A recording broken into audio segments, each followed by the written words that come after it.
नमस्ते दोस्तों, मैं मौर्य वर्षा मेरे यूट्यूब चैनल पर आप सबका स्वागत करती हूँ। आज हम विद्यानिवास मिश्र का मेरे राम का मुकुट भीग रहा है ये निबंध देखने वाले हैं। तो चलिए विद्यानिवास मिश्र का निबंध देखते हैं।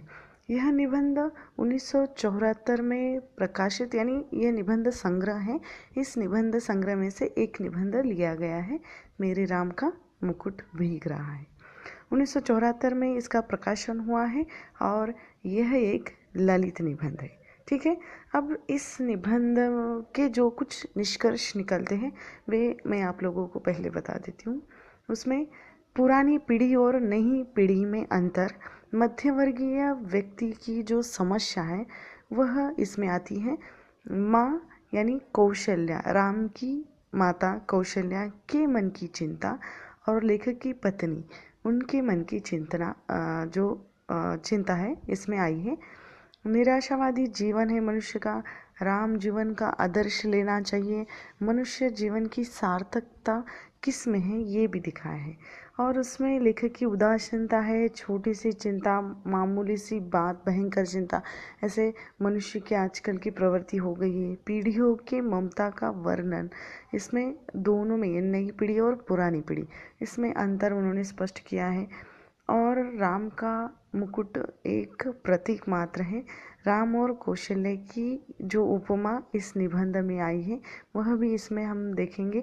निर्वासन का परिणाम यानी राम वनवास चले जाते हैं, उसका परिणाम क्या होता है, लोगों की धारणा क्या है, सीता का दोहरा निर्वासन होता है, सही स्थिति का ज्ञान ये मनुष्य को कब होता है, ऐसे सारी बातों पर विद्यानिवास मिश्र ने इस निबंध में चर्चा की है। तो चलिए निबंध को देखते हैं। अब इसमें यह ललित निबंध होने के साथ साथ लेखक की एक स्व अनुभूति भी है, जिसमें उन्होंने बचपन में दादी नानी जब गाती थी, गीत गाया करती थी, तब के गीत उन्होंने आज भी उन्हें याद है और याद आकर वो बहुत ही सुंदर पद्धति से प्रस्तुत भी करते हैं। प्रसंग को जोड़ने का कार्य किया है उन्होंने और उसमें श्री राम और सीता के साथ साथ कौशल्या के चरित्र को भी दिखाया गया है। यानी उन्होंने अपने बातों से भूतकाल और वर्तमान का समन्वय करने का प्रयास लेखक ने किया है। अब लेखक की जो उदासीनता है, इसमें निबंध के आरंभ में ही लेखक कहते हैं कि मैं महीनों से बहुत उदास हूँ। उनकी उदासी की कोई खास वजह नहीं है, फिर भी कुछ तनाव, कुछ वजह है और खुले आसमान में खुलकर सांस लेने के लिए जगह कम है। काम पूरे नहीं होते, रात भर नींद नहीं आती। दिन के बारे में ऐसा कहते हैं कि जैसे भूतों के सपनों की एक रील पर दूसरी रील चढ़ा दी गई है और भूतों की आकृतियाँ और डरावनी होती जा रही है। अब यानी थोड़ा सा कारण बहुत बड़ी चिंता का कारण बन जाता है, इसीलिए लेखक बहुत ही उदास है।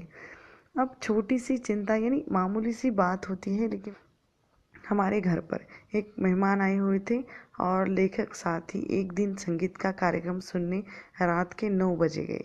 साथ में उनके चिरंजीव यानी लेखक के पुत्र और उनकी एक मेहमान, उन्होंने दोनों ने भी अनुमति मांगकर लेखक से अनुमति मांगी और संगीत का कार्यक्रम सुनने के लिए चाहिए। अब ये अनुमति इसलिए देना नहीं चाहते थे कि आजकल की असुरक्षित स्थिति का वातावरण है और फिर भी बच्चों का मन रखने के लिए उन्होंने अनुमति दी, लेकिन रात के 12 बजे तक फिर भी वह घर नहीं लौटे। इसीलिए लेखक की पत्नी और लेखक बहुत चिंतित है। लेखक की पत्नी थोड़ा क्रोधित भी हो जाती है, लेकिन लेखक उन्हें समझाते हैं संगीत में मन लग गया होगा, इसलिए वो जल्दी ही लौट कर आएंगे। तभी उसी वातावरण बारिश की संभावना हो रही है, बारिश हो रही है और उन्हें लगता है कि बारिश ख़त्म होने के बाद वो आ जाएंगे।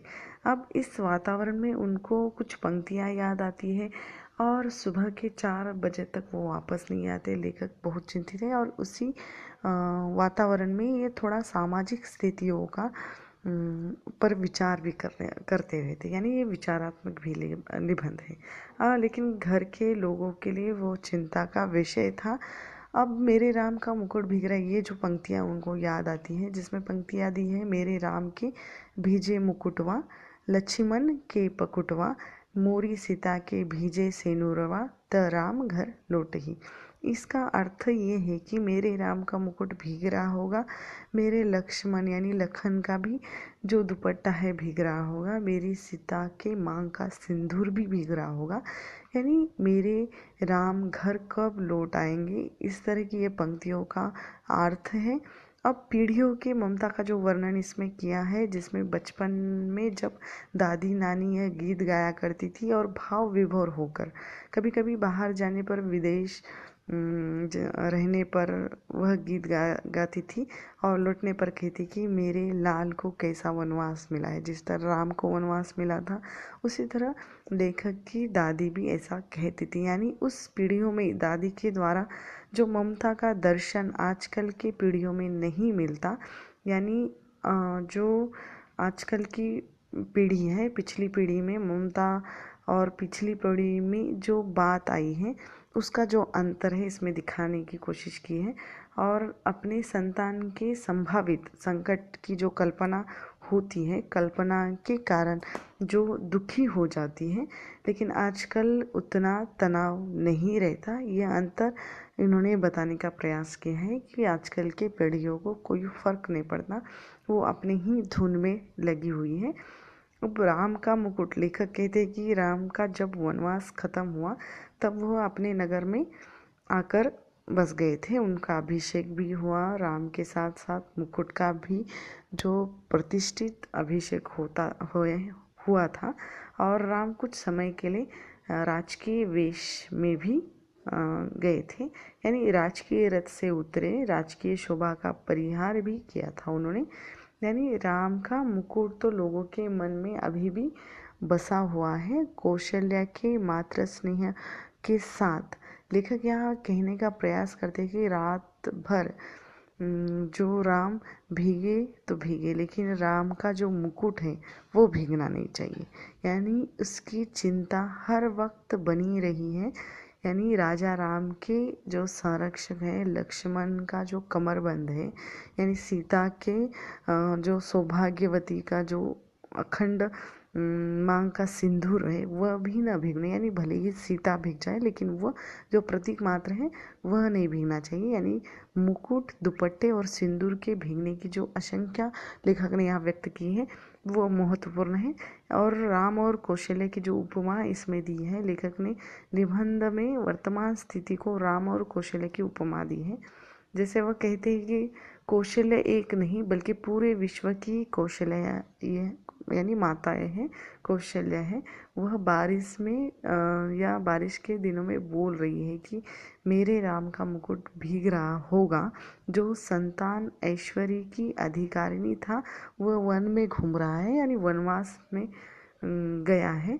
और मेरा राम कब घर लौट आएगा, मेरे राम के सेवक जो लक्ष्मण है, जो उसका दुपट्टा है वह भीग रहा होगा, वो कब आ रहा है। उसकी सहचारिणी सीता का सिंदूर भी भीग रहा होगा।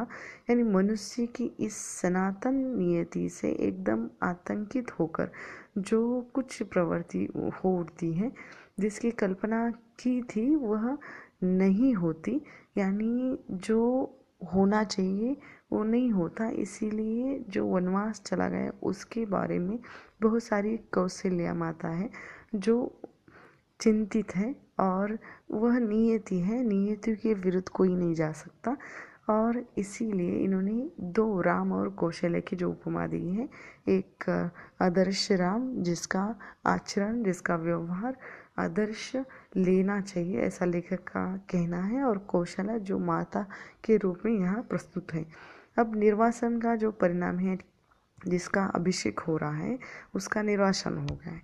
इसका परिणाम ये हुआ कि घर जो स्मशान के भांति या स्मशान के समान लग रहा है। एक दूसरे को देखने से डर लगता है लोगों को, अपने ही लोग भूत प्रेत बन गए हैं। पेड़ सूख गए हैं, लताएं जो सूख गई है, नदियाँ और सरोवर को देखना भी दुस्सह हो गया है। इसलिए उत्कर्ष और उन्मुख समष्टि का जो चैतन्य है अपने ही घर से बाहर कर दिया गया है। यानी जो राम एक प्रतीक रूप में इसमें आया है। उन्होंने कहा है कि जैसे ही राम चले जाते हैं तो पूरा घर स्मशान के भांति लगने लगता है। अब लोगों की जो धारणा है, जिसमें जब उन्होंने कहा है कि जो अपनेपन से या लोगों के मन में जो भावना बसी हुई है, जो उत्कर्ष से कम सुरक्षित रहे, यह चिंता लोगों को अभी भी है। राम भीगे तो भीगे, राम का उत्कर्ष कल्पना न भीगे। यानी जो नर के रूप में लीला करने वाले नारायण निर्वासन की व्यवस्था झेले, पर नर रूप में उनकी ईश्वरता का जो बोध दमकता रहे, उस नारायण की सुख सेज बनी रहे। अनंत के अवतार लक्ष्मण भले ही भीगते रहे, उनका दुपट्टा, उनकी जो अपने भाई को साथ देने की जो मंशा है, वो भीगने न पाए।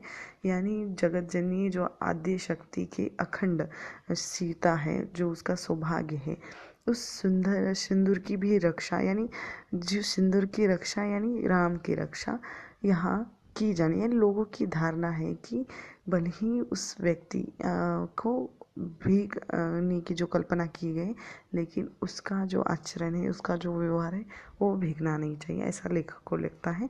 अब सीता का जो दोहरा निर्वासन इसमें किया है कि सीता का एक निष्ठ प्रेम पाकर राम का मुकुट है, और क्योंकि राम का निर्वासन वस्तुतः सीता का दोहरा निर्वासन है।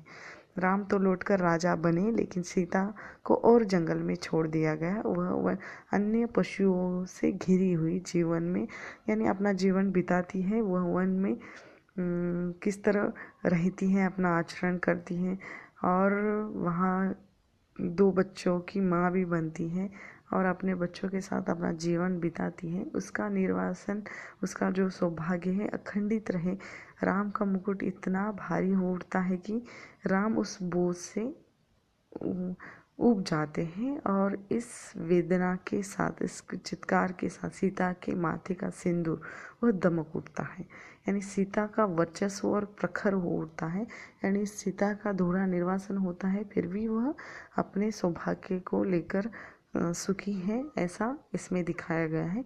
यानी सही स्थिति का जो ज्ञान है, लेखक जब राम के मुकुट में डूब जाने की जो बात करते हैं, अचानक उनके जो चिरंजीव और उनकी जो मेहमान हैं, वो घर वापस आते हैं। उनकी सहस या उस परिस्थिति का ज्ञान उन्हें होता है, और वह उनसे थोड़ा नाराज़ भी होते हैं और अकारण चिंता कर रहे थे, ऐसा उनको लगता है।